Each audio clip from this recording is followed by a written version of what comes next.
Okay. Well, I hope you all had a good weekend, that you're rested up. I'm going to be dropping a lot of information on you today, and especially on Thursday.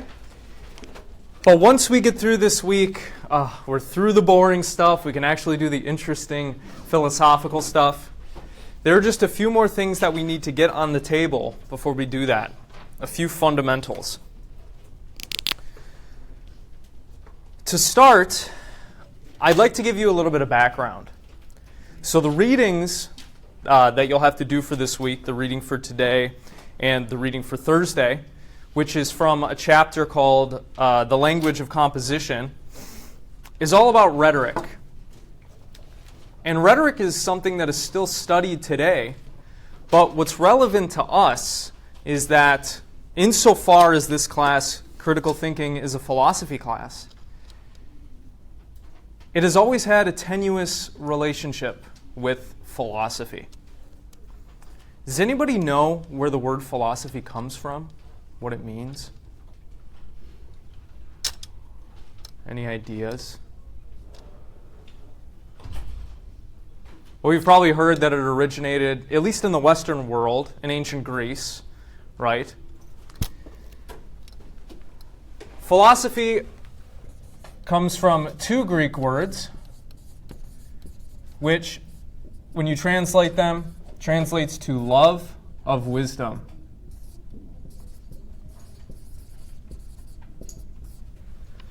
Ever since the emergence of philosophy, very influential philosophers like Plato and his cohort, many philosophers from the Western tradition, have seen philosophy in this really romantic light.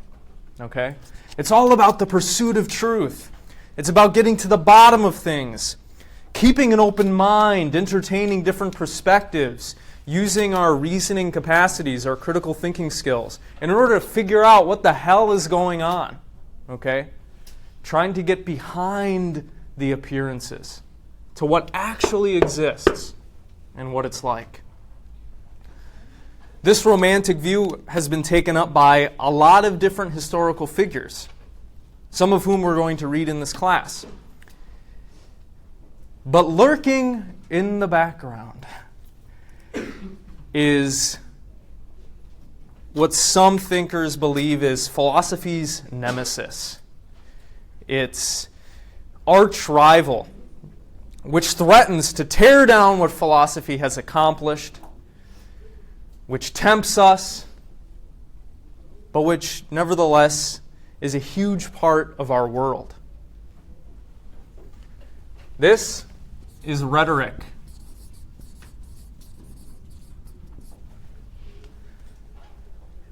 According to French philosopher Pierre Gassendi, the fields of logic and rhetoric were at one time one field, but they split apart.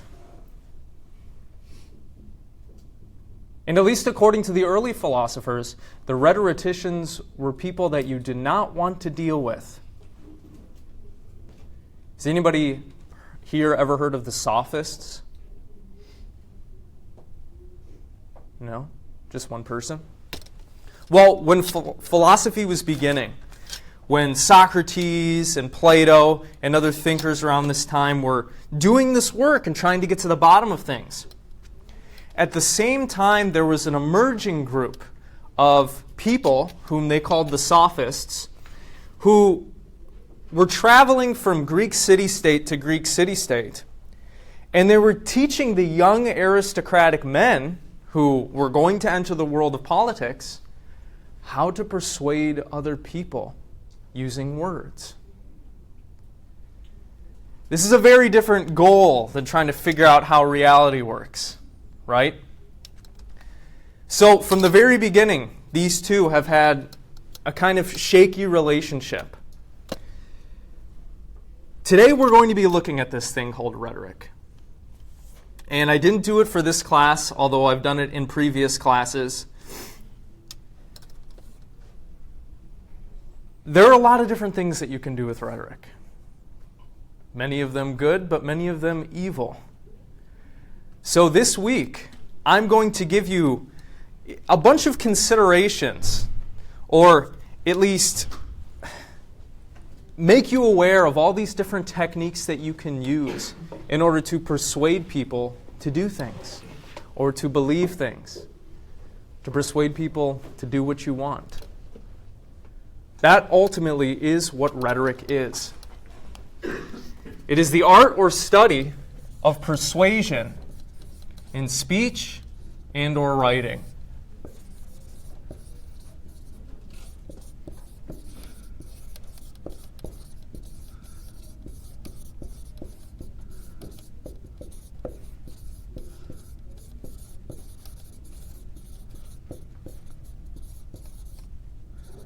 So what is its purpose?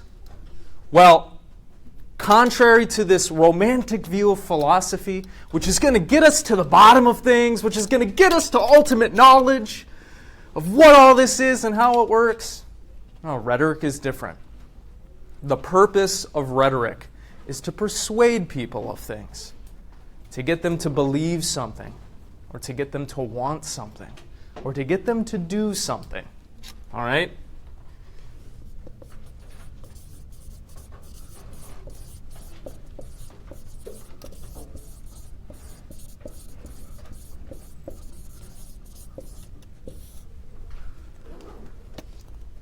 You know what? I'll add this.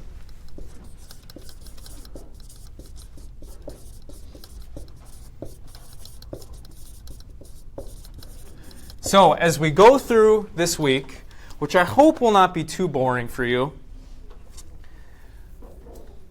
I just want you to keep in mind that you are responsible for what you do. You are responsible, you yourself, for how you use the techniques that I'm going to avail you of.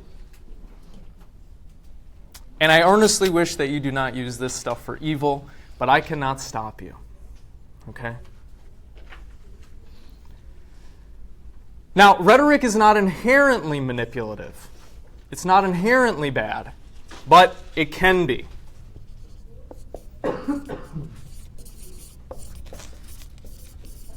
In fact, you might say that the use of rhetoric is unavoidable. Okay?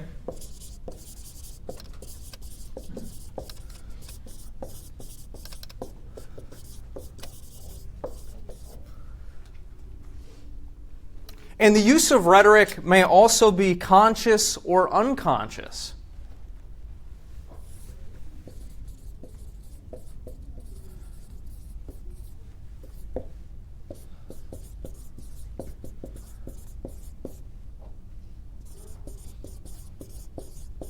There are a lot of things that we do in order to persuade people of things. When you want me to raise your grade, what are you going to do? You're going to send me a certain email, crafted in a certain way, to try to get me to do what you want, right? When I'm standing up here and I'm just tossing a bunch of information at you, in a certain way I'm crafting my words in order to have an effect on you, to persuade you that what I'm saying is true or that you should think it's important. To this end, I think it's important that we study rhetoric in this class, because not only do you use it yourself, but you are surrounded by it. And one might say that it is extremely important when it comes to making business deals, when it comes to politics, when it comes to communicating to other people generally. Okay? So, we're going to look at rhetoric today and Thursday, and I'm going to try to get you all to attend to a bunch of different considerations of what you might want to think about, what you might want to incorporate in order to persuade people of things. All right? And as we'll see, it doesn't just have to do with the words that you use. Okay? We are going to interpret speech and writing broadly. We're going to put text in quotation marks. If rhetoric is all about crafting a text, well, we're going to take a text to mean a lot of different things. It's not just a book. It's not just an article. But in light of the philosophy of the 20th century, which broadened this concept of what a text is, we might think a situation is a text. A painting can be a text that we might interpret, that is supposed to communicate some kind of information. Okay? So the techniques that we're going to look at, the considerations that we're going to look at, aren't just going to apply to what people say, what people write down in a book, but also how they hold themselves, inflections, volume, all of these different things. Make sense? Okay. So, to just sum up that last point, obviously it can be used in books and essays and scientific articles, what have you. But it can also be used in a bunch of other mediums as well. Rhetoric can show up in the cartoons that you watch, and the political programs that air, in movies, in speeches, in artwork.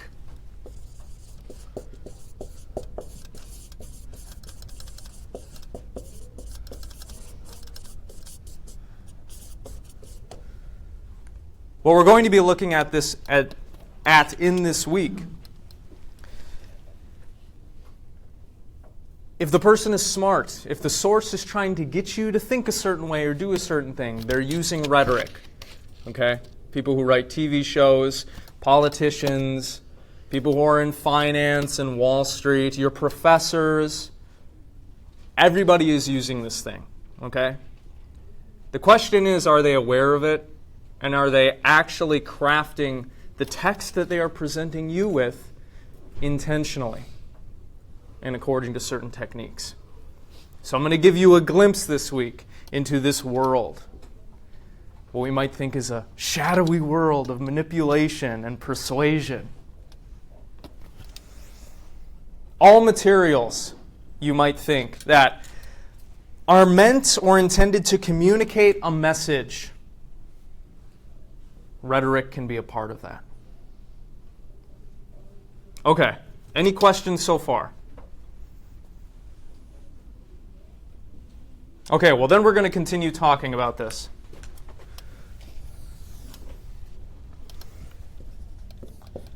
You want to persuade someone.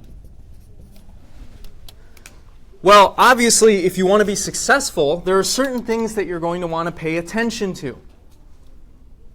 Effective persuasion requires consideration of a few different factors.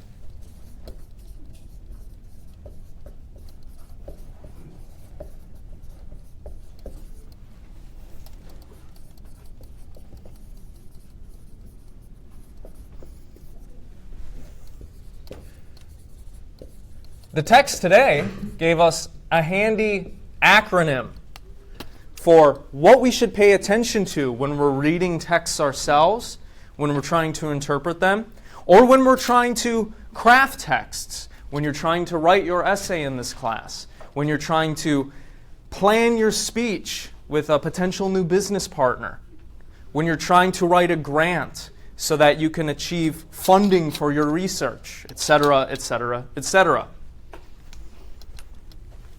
That handy acronym is SOAPS. Does anybody remember what these different letters stand for in the acronym? Yeah? Subject, occasion, audience, purpose, and speaker. Pretty good. Yeah. What is the subject?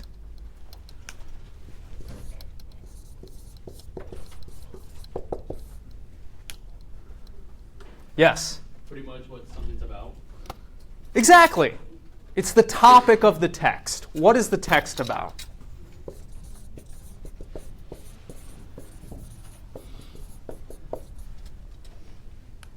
What is the subject of my text right now? What is my speech about? Rhetoric, right? The ins and outs of it. What constitutes it? How you can use it to achieve your ends, maybe. Yeah, it's just the topic of the text. This is going to vary from text to text, right? If you're watching, Game of Thrones, that topic is very different than a president's speech, right? But when you're interpreting a text and you're crafting one yourself, you should think about, what is it that I want to say? What is this about? What am I trying to relay to the other person? Or if you're looking at a piece of artwork, what are they trying to relay to me? Right? What is this movie trying to say?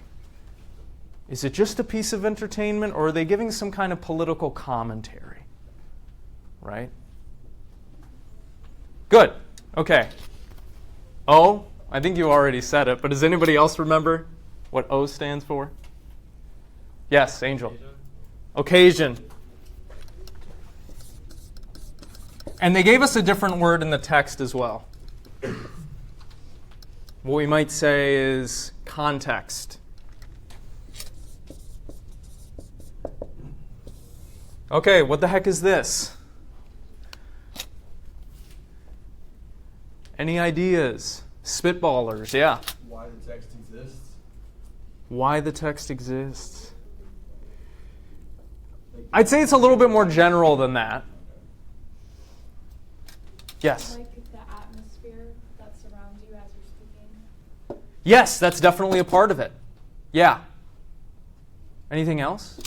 I was going to say, in the text, I do believe it mentioned that there's certain periods of time you could use certain words, phrases, or rhetoric.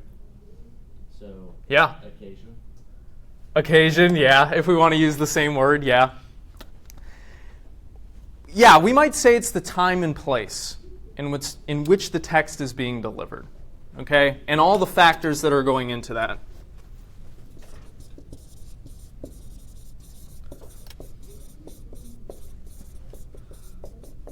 I'm realizing I'm going to run out a little bit of room here. In other words, it's the circumstances of the text. Where is the text being given? When is the text being given? What is the framing? What is the atmosphere like? How about the attitudes and the events surrounding the text?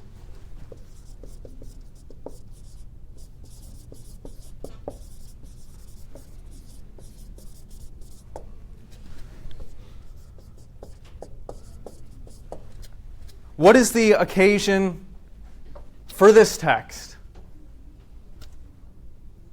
What's the context?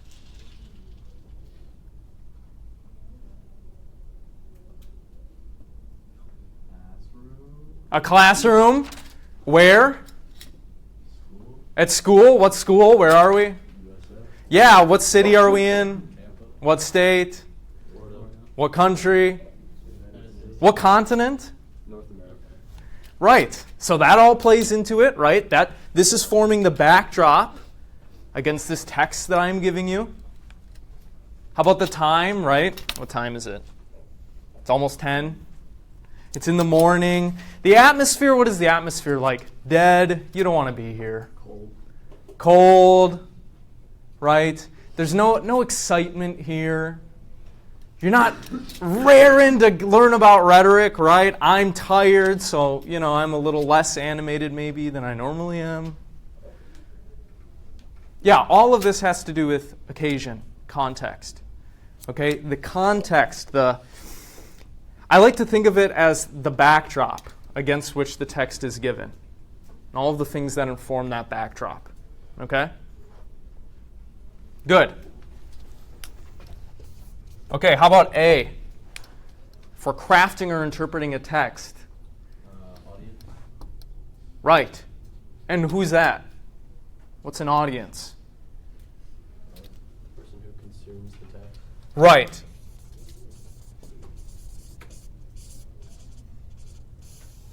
I liked your use of the word consume there. You could say it's the person or people that are receiving the text, at which the text is directed, right? How about who reads the text? So who's the audience for this lecture, this text? Students. Y'all, right?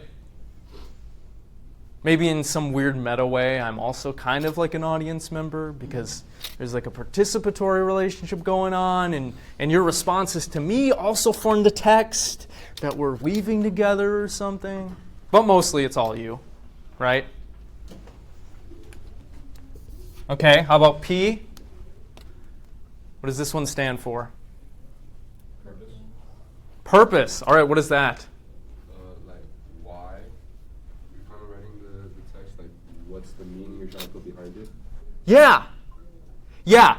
If you're using rhetoric, or if someone is, writing a TV show, they're not just doing it randomly, right? They're not just doing it for no reason.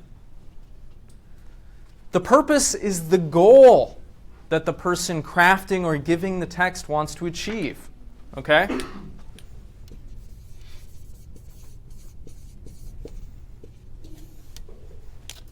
I hope most of y'all can read this.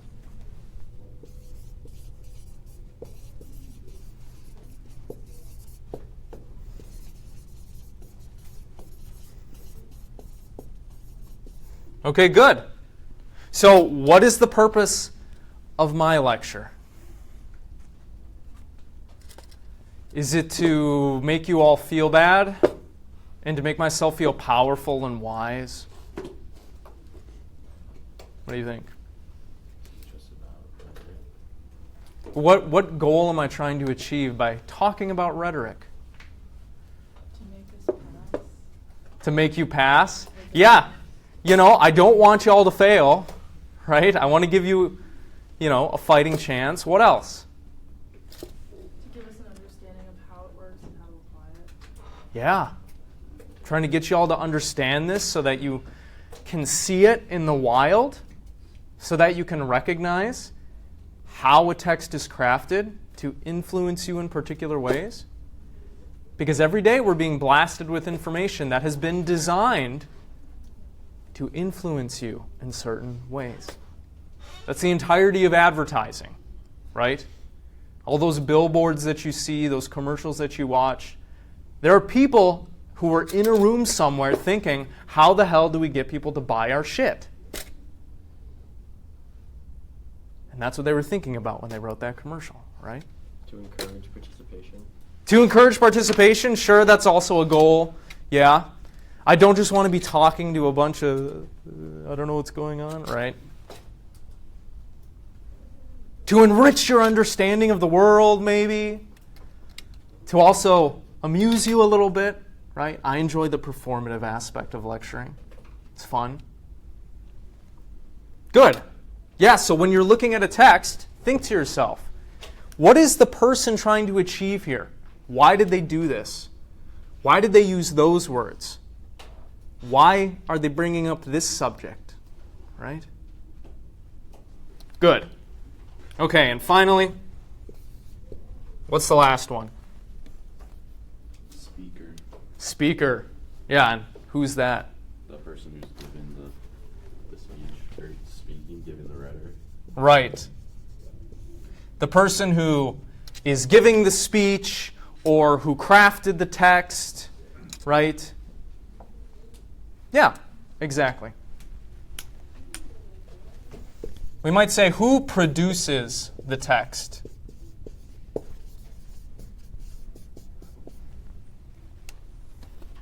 Because if you're watching a TV show, for example, that was crafted to be in part a political commentary, well, who would the speaker be in that instance? Would it be the characters in the TV show? The actual actors on screen? No, who would it be? The writers. Exactly. What are the writers trying to say here? What are they trying to get across to us? Who's the speaker utilizing rhetoric right now? Who's producing the text in this classroom? pretty much, right? I'm the primary speaker. Good. Okay, so keep this in mind. Memorize this acronym, all right? Because rhetoric surrounds you. Your friends use rhetoric to try to convince you to do things, or believe things, or think things, right? So do your parents. So do the politicians in this country. So do all of the companies trying to get you to buy their stuff, right? So do the, leaders of the clubs on campus when they're trying to get you to join the club, right?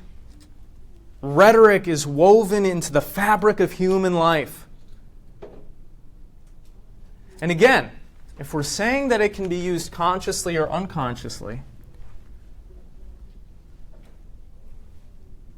anybody who is producing a text is probably utilizing rhetoric whether they realize it or not. What you have to watch out for are the people who are using it intentionally to influence you. Because there are people like that, right? Some of them have, fine aims, amoral aims. They're just trying to make their money or survive, or trying to get people to watch their show, whatever it is. But there are those who have immoral aims, who may be trying to tear you down, or who may be trying to, get you out of their way, whatever it is. People like that exist in the world, right? So, when you're watching TV shows, if you're not just trying to be entertained by it or something, or when you see a commercial, when you see an advertisement, when you're listening to me and your other professors, when you're reading those school emails that they send way too many of here at USF, right? Ask yourself, what is going on here? What is this text about? Who produced it? What are they trying to say? How is this being framed? What's the backdrop here? Who's the audience? If you think on these things, it's less likely that you're going to be manipulated and influenced in ways that you don't even realize. Okay? All right. Any questions so far? Does this make sense? This is something we're also going to want to keep in the forefront of our minds in this class as we go through the philosophical texts that we're going to look at next week and onwards. Okay? Because those authors have something to say, and they're using words to produce a certain effect in their readers, right? And they're writing within a particular context. All of these things should influence how we interpret these texts. Okay? If we want to get a good handle on what the hell is going on. Okay? All right. Now, many, many years ago, there was a text on rhetoric produced by one of the greatest philosophers in Western history. And part of what he did in that text is he explained what rhetoric is, how it can be used, and what else did Aristotle do? Well, he also analyzed deeply the 3 ways we might try to appeal to someone when we are producing a text, when we're giving a speech, when we're trying to convince someone of something. Does anybody remember one of those 3 ways we might appeal to someone, appeal to the audience? Could be like logos. Yeah, what's that? The field for like your logical thinking. So like facts and like true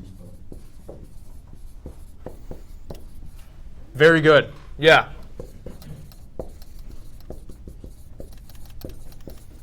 Let's start with the one that is often associated with philosophy and this romantic, rosy view of philosophy.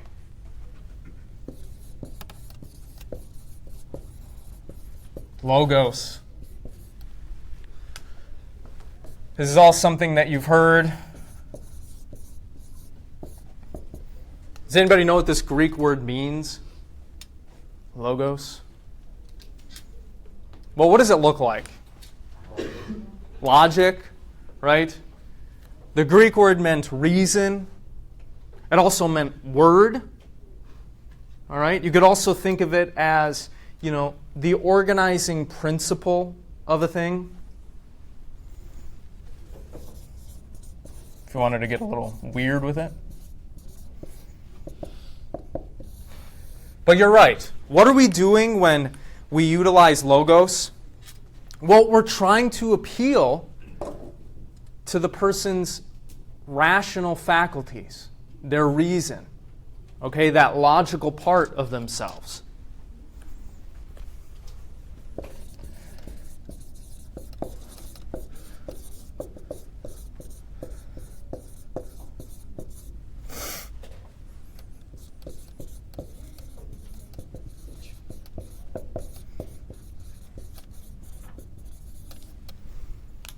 So how might you do this? Somebody try to convince me of something using logos. Appeal to my reason. Could be about anything.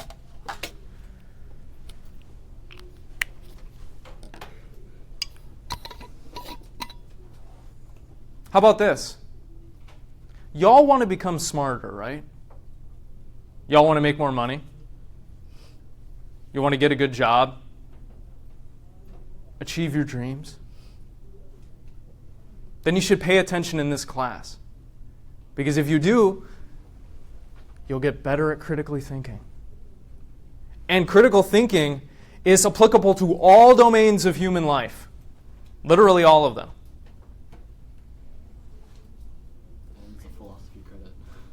And it's a philosophy credit. Sure, let's add that reason in there, right? I'm trying to appeal to the rational side of you, right? So that you pay attention, so that you take this seriously. Okay, someone else try it. Yeah? On average, graduating from college makes you $20,000 more Ah. than you would have never studied. Okay, and so what? So you'll be able to make more money in the future. So people should go to college, maybe. Or they should take their studies seriously or something, right? That's kind of what you're driving at. Yeah, offering reasons for the thing, right? And more importantly, appealing to the person's logical or rational side. Okay? What might you use to do this? Say you're trying to convince me that climate change is real. What would you bring up in our conversation? I mean, you use studies, some type of empirical evidence. Right, empirical evidence. Yeah. You might use statistics, right? Scientific articles and research, all of these different things, right? Data, evidence, arguments.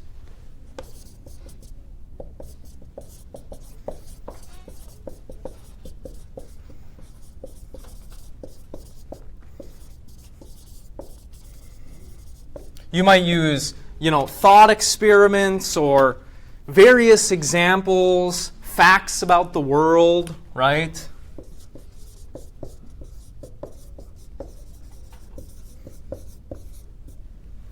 You might use the testimony of an expert to back up your argument. Well, look, all of the scientists are saying, the global temperature has been increasing, right? You might use that if you were trying to convince me of this, right?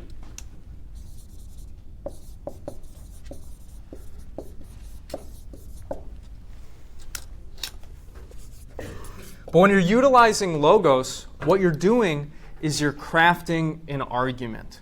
That's basically what you're doing. You're trying to convince someone of something using data, evidence, arguments, whatever. Whatever's going to appeal to the person's rational side, and it's going to get the gears turning. Okay?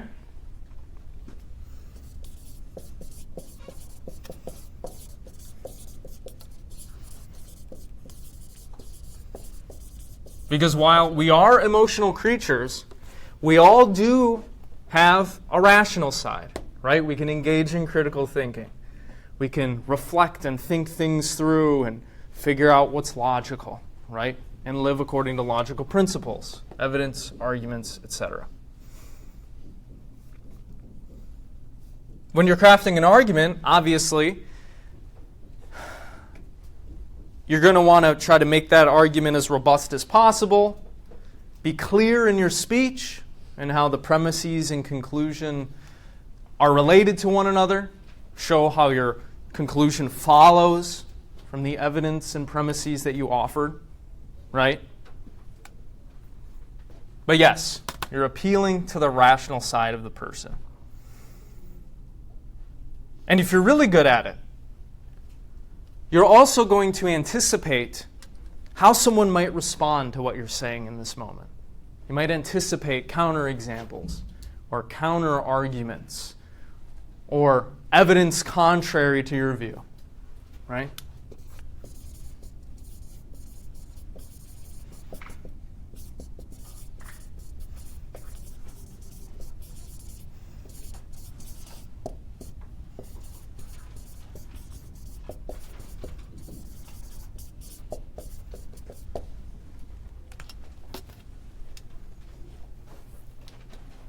All right, that's pretty good.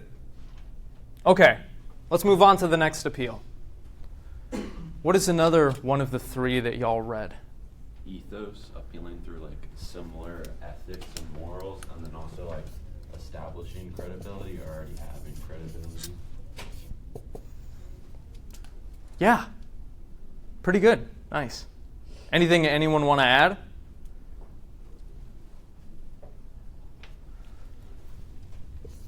Coming from the Greek word that means character, what are you doing when you're utilizing ethos? Some people say ethos. Well, you're either, as the speaker, appealing to your own character or credibility to establish trustworthiness, or that is a primary feature of the text that you're crafting to the other person, what you're trying to say.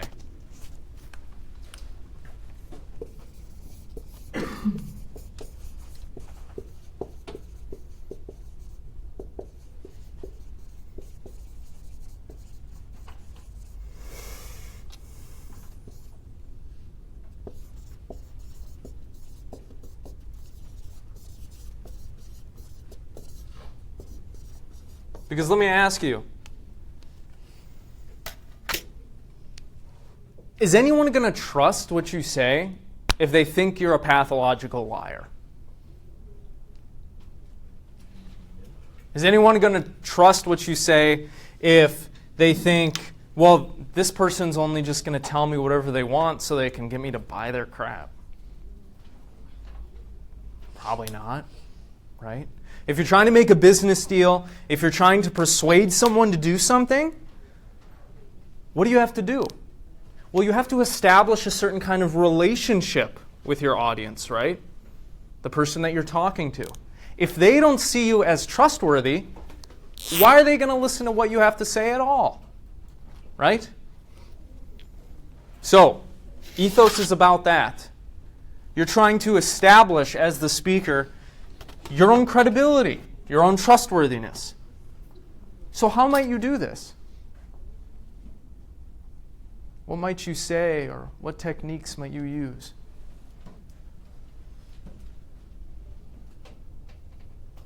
Matt. Bring up your credentials if you're an expert. All right. Yeah, is there anything you're an expert on?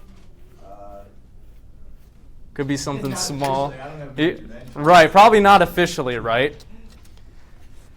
I wouldn't say I'm an expert exactly in philosophy, but I've been teaching it for a long time. I've read a lot, gone to a lot of classes, right? So in talking to you about this stuff, whether I realize it or not, in some sense, I'm probably trying to establish my credibility, that you should trust me, that you should believe what I'm telling you, that this stuff is true, right? So yeah, you might bring up your own credentials. What else? You might say you're just like the audience. You could say, you could use the same thing, you're an expert, and also saying you're a common man. Ah. Yeah, that's one that's common, right? How do you establish a relationship with someone? Well, one way is you try to get them to see that you know them, right? That you're similar. I know what your experiences are like, right? I know you. You're like me, right? We're like two peas in a pod. Yeah, that's one way of doing it. Any other ideas?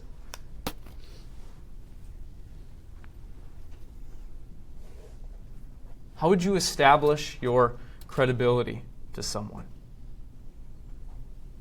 You might bring up your background, your credentials. Accomplishments? Just going to abbreviate that. Yeah, what else? You could talk about your objective, like from the reading, who was it, Louis Eric, he kept saying he's here to thank everyone and appreciate his career and all that as fans. Yes, sometimes being honest, right, about what your goal is as the speaker can help you relate to your audience, right?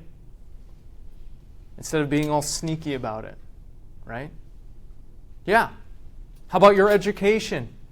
Oh, well, I went to USF and I studied microbiology, and then I got an MA in microbiology, and now I'm getting a PhD in microbiology. You should listen to what I have to say when it comes to microbiology, right? Or personal experiences.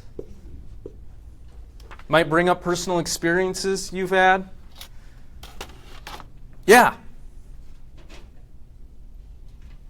But it has to do with establishing some kind of relationship with the audience. Because without establishing a relationship, you're not going to be able to establish trust. So, to that end, you might emphasize shared values, shared goals, shared ideals.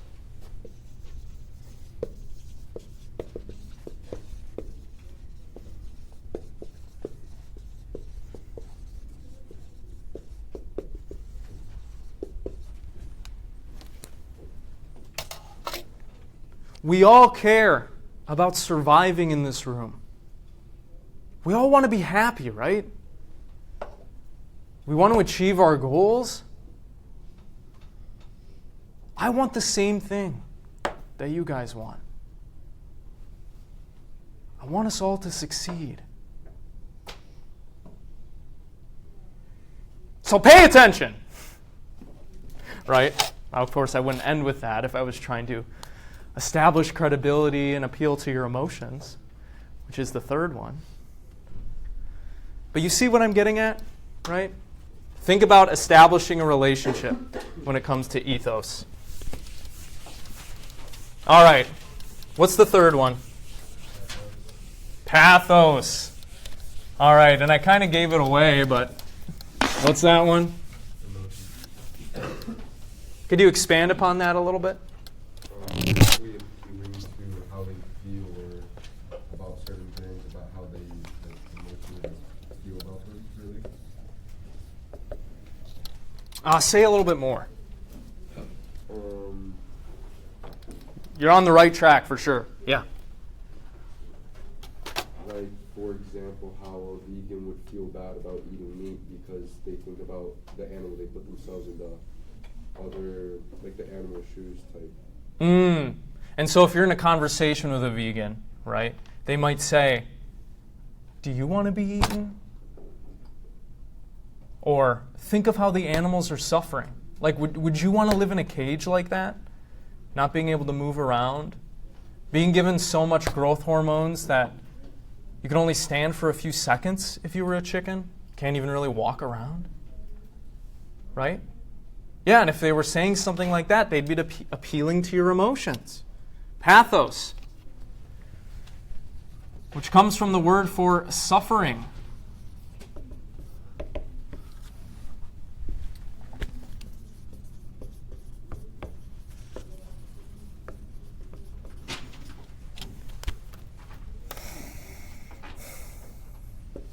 Might also lump in here hopes,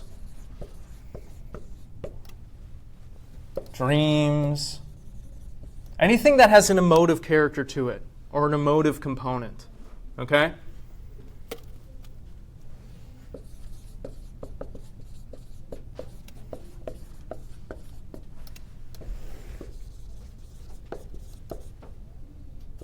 How about the prejudices of the other person that are also emotive, right?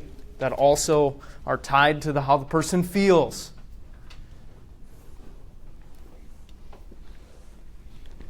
So how might you appeal to somebody's emotions? What would you say? How would you go about that?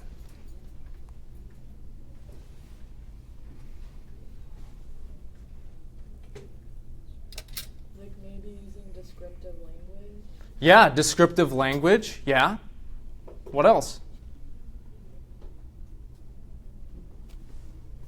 By saying like, oh, like if this doesn't happen, then this will lead to this, which could be like something that they're afraid of.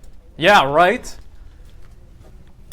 Going on about their fears, right? Or, yeah, appealing to their desires in some way, right? Like, look, you should really support this policy because it's going to help you get what you want, right? It's going to get you more money, blah, blah, blah, blah, blah.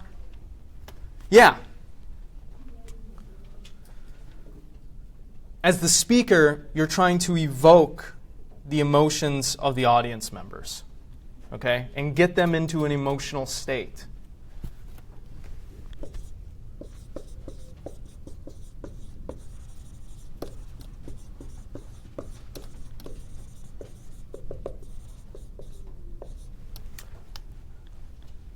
Especially if you have a bad argument, right? If it's not very well supported, then what are you going to do?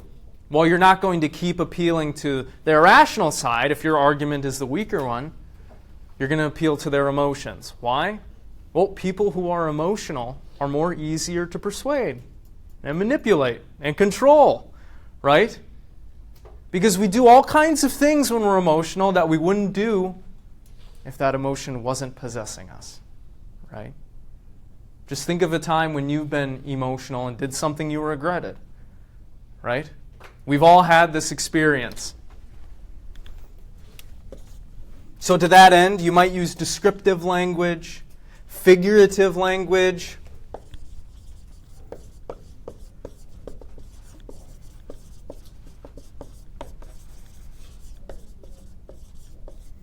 What else? Yeah. I mean, Jacob. kind of the same, but just like pictures and stuff like that. Yeah, maybe you would use images. That Yeah, that have a certain, feel to them, Yeah. a certain mood, right? Yeah, anything else? Yeah. I guess that's kind of going to pictures, but music. You might use music to set the tone, right? To influence the atmosphere. You might also use your own personal anecdotes, right? You're trying to convince someone that, they should go to a different hospital and give birth to their child there.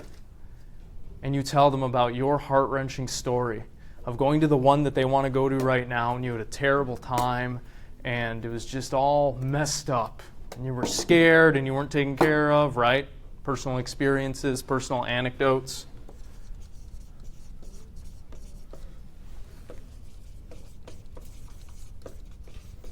Anything else that you can think of?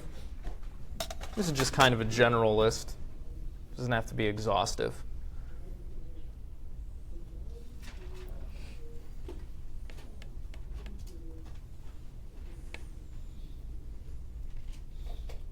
How about humor?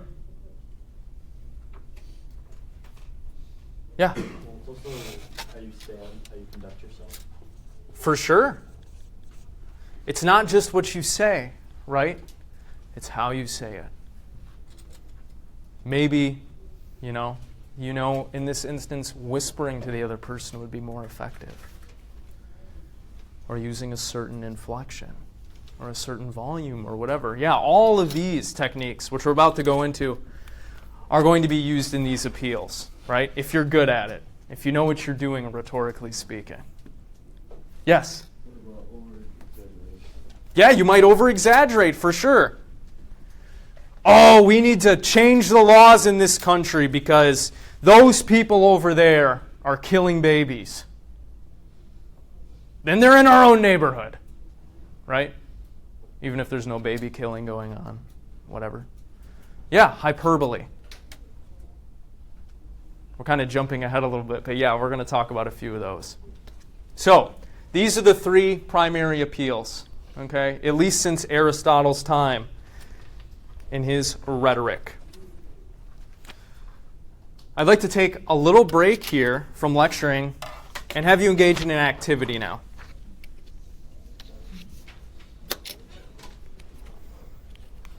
Think about these appeals. Look at your notes. Talk to the people around you. If you're trying to persuade someone of something, which one do you think is the best or more effective? Most effective one. What would you use if you were trying to persuade me, say, to raise your grade in the class? All right, talk amongst yourselves.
Okay, bring it back in. What appeal or appeals would you use to convince me to raise your grade? What would be the most effective?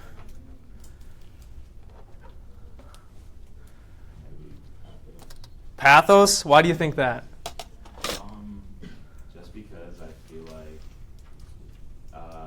in a lot of cases, if you can get somebody to sort of take pity on you for this one situation, you might be able to frame that in a way that might be convincing. Sure. Yeah. I'm going to lose my scholarship if I don't get a B. Right? And I'm a big old softie. So yeah, maybe. What else? Yeah, Annabelle. I also said logos because you could make a counter argument to support that. So like, yeah, I'm gonna lose my grade, and I know that this isn't like use strict policy, but I know this isn't fair, right? Mhm. I know this would be, special treatment, but I really loved your class, and it taught me a lot. It made me smarter. I'm going to take it with me into the world, please. Right? Yeah. I mean, if you did all the work, but you still got a 75, say, like, I did it. I showed up. I did everything. Yeah. Yeah, you could see that maybe as, an attempt at establishing your own credibility, your own work ethic, right? That you're trustworthy, that you deserve this, but also logos, right?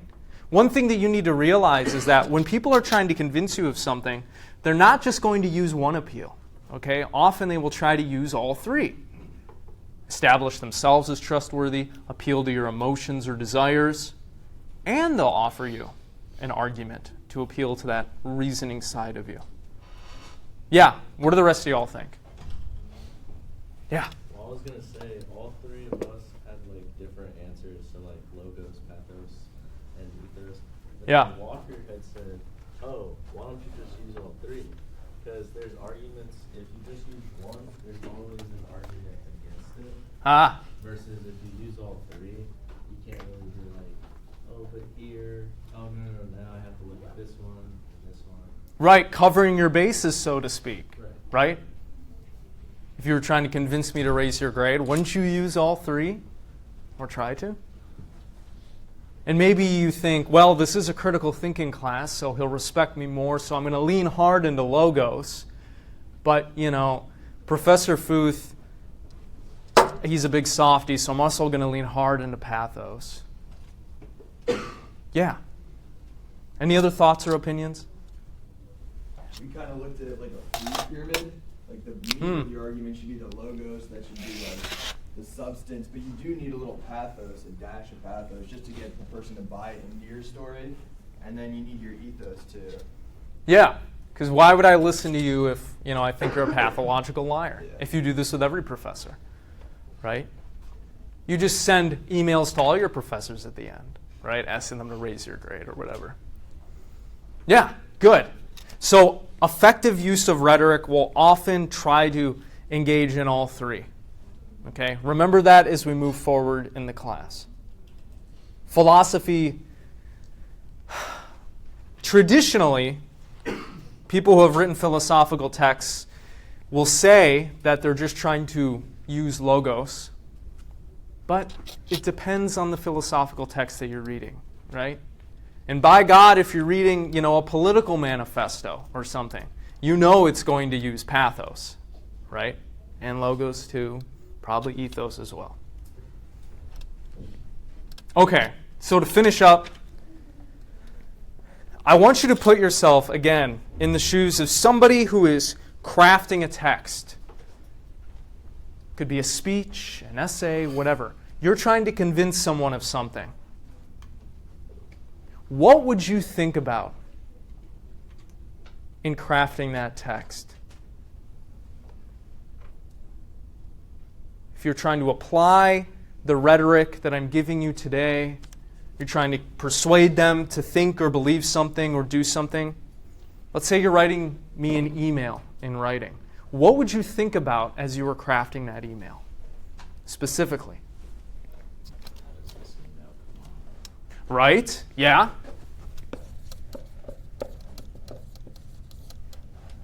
You might think of tone.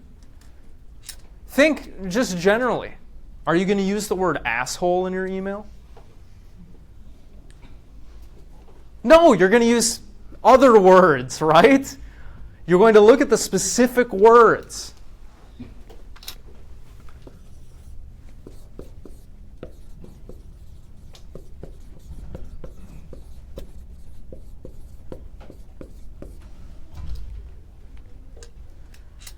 You would also pay attention to make sure that you don't use some words, right?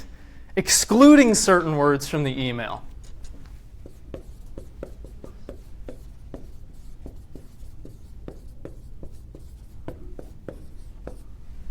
How about how the words are arranged? The sentence structure.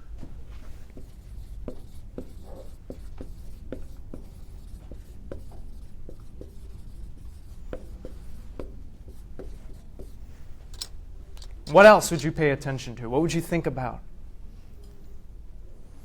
Yeah, How Jacob. do you state your purpose, like if you're clearly listing your objective? Yes. Yeah. How clear you are related to that? you might also think about the connotations of the words that you're using.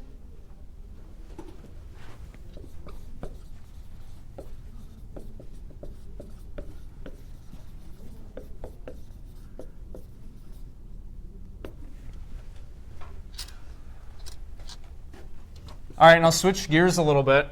Put yourself in the mindset of somebody reading a text. You're trying to interpret a painting, or you're trying to interpret an email I sent you, or you're trying to figure out, what the hell this political manifesto is trying to get at, what it's trying to get me to do. When you're trying to interpret that political manifesto, what would you look at? What would you think about? Yeah. Like first, an effective attention grabber to grab the attention of the reader. Yeah, so what's related to that? What would you look for to figure out what that is?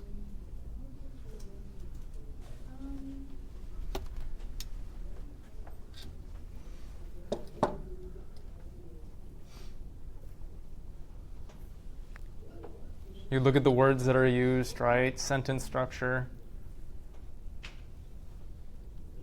Paragraph structure, perhaps, too, right? Is it going to be a very effective use of rhetoric if I'm giving you a difficult philosophical argument to give you a one-paragraph essay? No, I'm going to split up my essay into distinct paragraphs with topic sentences that are clear, right? Transition sentences and words, blah, blah, blah.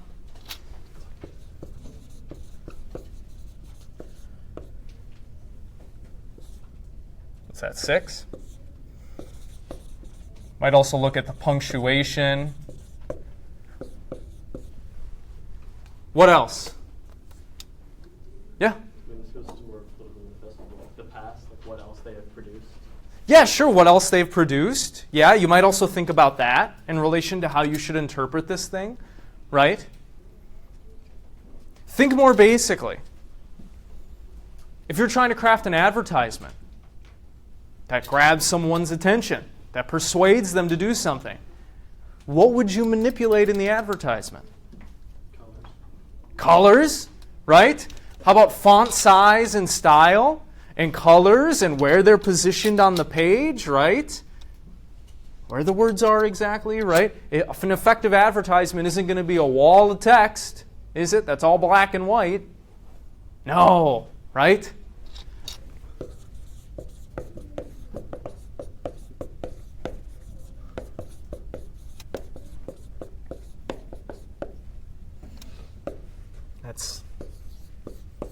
How about the overall tone? What is the mood of what this person is conveying, right? What's the tone of the manifesto? Is it dry and logical like a scientific research paper? No, right? It's going to be infused with emotion. It's going to try to get you riled up so that you change things and you rise up and you revolt, right? Or whatever it is.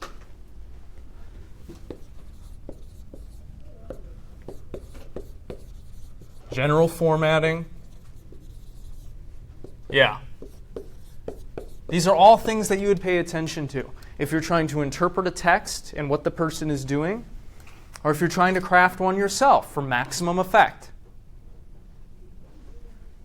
Okay. How about when it comes to speech? You're trying to make up with your friend because they're angry at you. What would you pay attention to craft your perfect rhetorical speech so that you make up and they love you and everything is smoothed over and resolved? How they feel.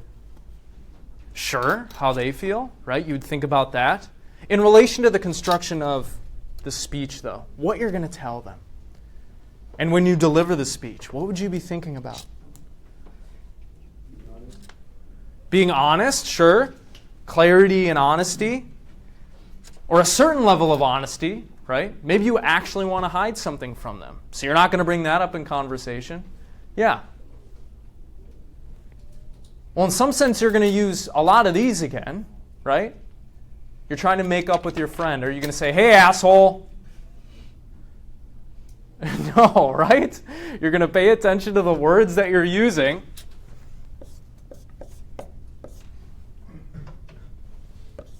You're going to use a lot of the same techniques that you would in writing, right? Words used, connotations and stuff, tone. Make sure not to use certain words, right? You wouldn't call your friend a racial slur if you're trying to make up with them, right? So lack of words used, right? Yeah, what else?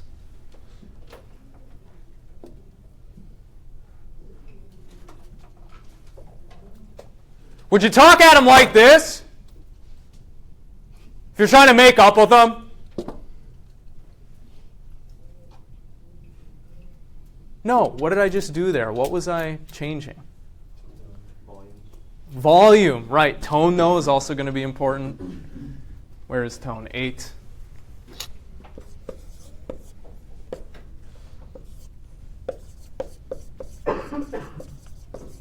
Volume. The volume that you use when you speak to someone has an impact on their nervous system, on their perception of you, of how they interpret your words, right? What they take them to mean. Yeah. You would also pay attention to the cadence of your speech, right? Are you just going to word vomit an apology at them so fast that they don't have any time to react and there's no pauses, no spaces? It's as if there's no punctuation in what you're saying? Probably not, right?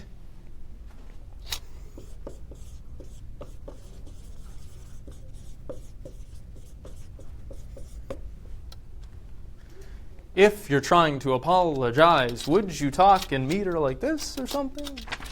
No, cadence of voice, right? You'll try to speak normally and authentically from the heart.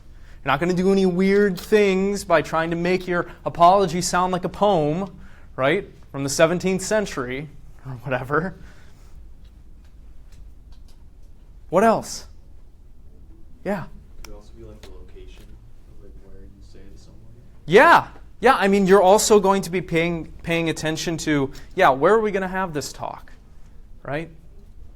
Am I going to, run to apologize right after, their big game? How about before their big game? Let's have a serious talk right before they get out there on the court, right? These are things that you're going to be thinking about, right? Any other ideas?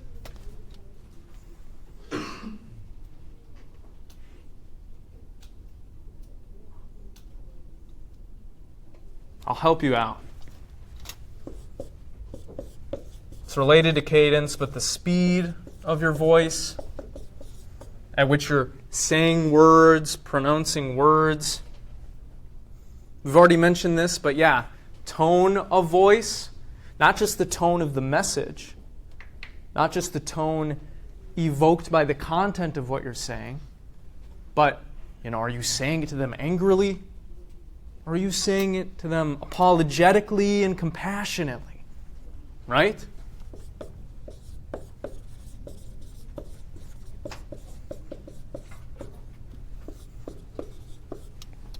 You're also going to pay attention to certain inflections that you might use.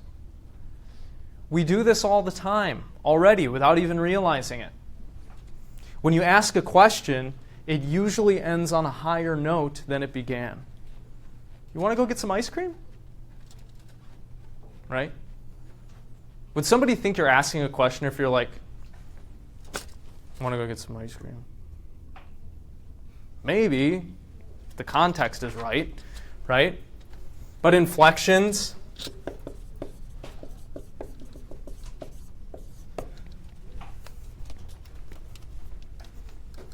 and finally, there's something you might also use for dramatic effect, for persuasion.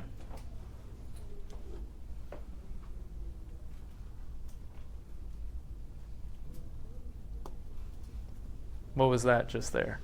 Pause. pauses, right? A pause in music, a pause in somebody's speech. These are effective rhetorical techniques that you should think about when you're interpreting a text or when you're crafting one. All right?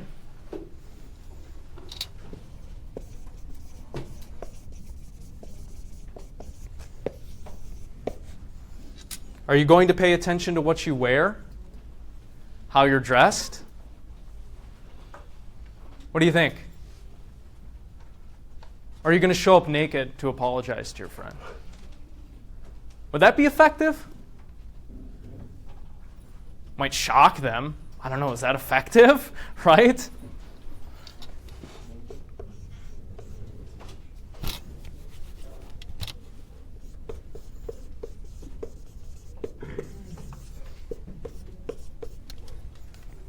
If you're trying to craft a persuasive speech, give a lecture, present at a conference, you should pay attention also to your facial expressions.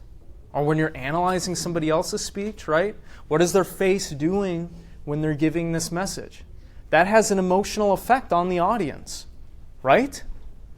If I'm making all these weird facial expressions like I'm Jim Carrey when I'm talking up here, what would you all think of me? Would you take what I have to say seriously? No, you'd be like, what the hell is he doing? Right? Is this Jim Carrey day? What's going on? Right? Yeah, what else? When it comes to appearance, what are you going to focus on to persuade, to influence? You're not going to be like puffing your chest out or, I don't know, looking aggressive. You're not going to be slouched over, making yourself look small or something like that. We're going to talk about rhetoric today, everybody. Yeah, you're going to take me seriously if I stood like that? No, you're going to get bored and fall asleep, right? And think I'm like some pathetic, pitiful grad student. So posture, right? If somebody's trying to fight you, what kind of posture might you evoke to either diffuse it or to get them to back down? You might actually, right? Puff out your chest. You might try to stand tall, right?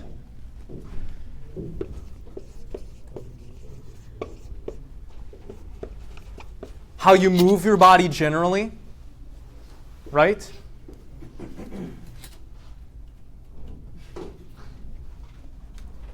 Is this effective if I gave a lecture like this? No, right? I'm animated. I'm trying to draw your attention in. I'm moving around my limbs, right?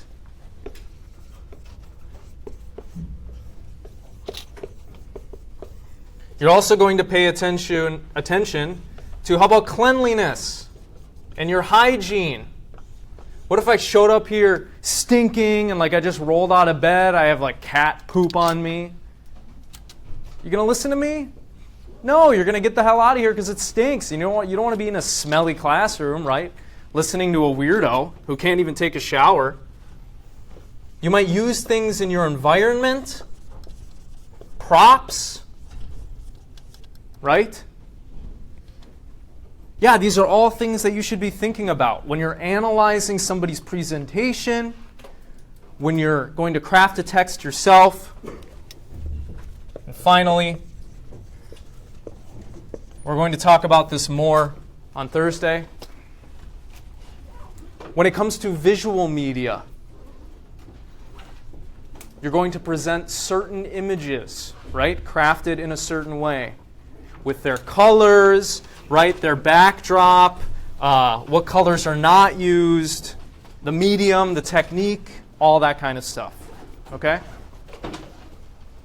So as we move forward in the class, think about this stuff when we're analyzing a speech, an essay, a book, or when somebody, for example, is trying to sell you something.